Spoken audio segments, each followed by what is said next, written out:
For many UK gardeners, waiting until February actually gives better results. Welcome to Gardening with Ben, and yeah, again, waiting till February to sow the seeds, or until March. When I don't start all my seeds till March. I don't really sow anything in February. I won't be sowing anything at all, I don't think, to be honest, down here at the allotment. I'll have a look around, see what we can get growing then.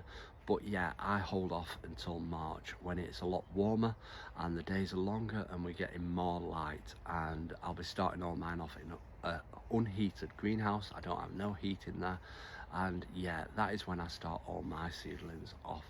The only things that I've got growing at the moment are my onions. We've got broad beans outside. They're the winter variety. They're called aquadulus. So if you wanted to grow some broad beans, they will be ready to harvest before all the black fly appear. When you usually start them in March, you're usually harvesting them around July, August, and they're covered in black fly.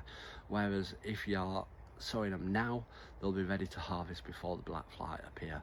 So yeah, if you don't like the pests, grow your broad beans now, but they need to be a winter hardy variety like aquadulus. And also, obviously, I'm growing my aubergines, my peppers and my chillies at this time of year now. But yeah, there's nothing else that we will be growing until March time. Now, I've got all my potatoes. We've got all our summer potatoes, when we harvest them in summer. We've got them all now.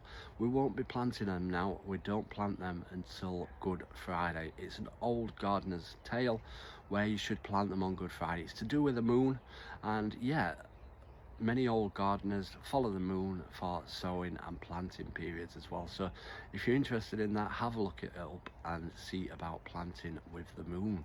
And some people follow that pattern and it works great as well.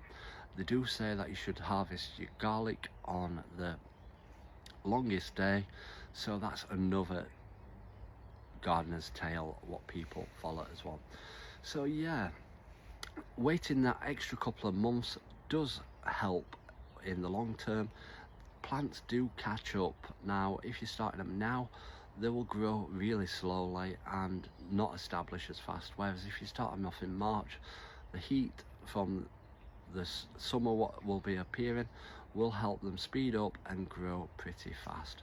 So sometimes, again, it is better to wait for the extra couple of months to get that heat and natural light to get them growing. Now, I've got a massive polytunnel, a 25-foot polytunnel, and we are going to learn next year about growing throughout the winter. Certain vegetables you can grow through the winter because they do like the cold, and they will continue to grow, but we're going to learn all about that this year. So make sure you stay tuned for growing throughout the winter period, ready at the end of this year, and drop us a follow.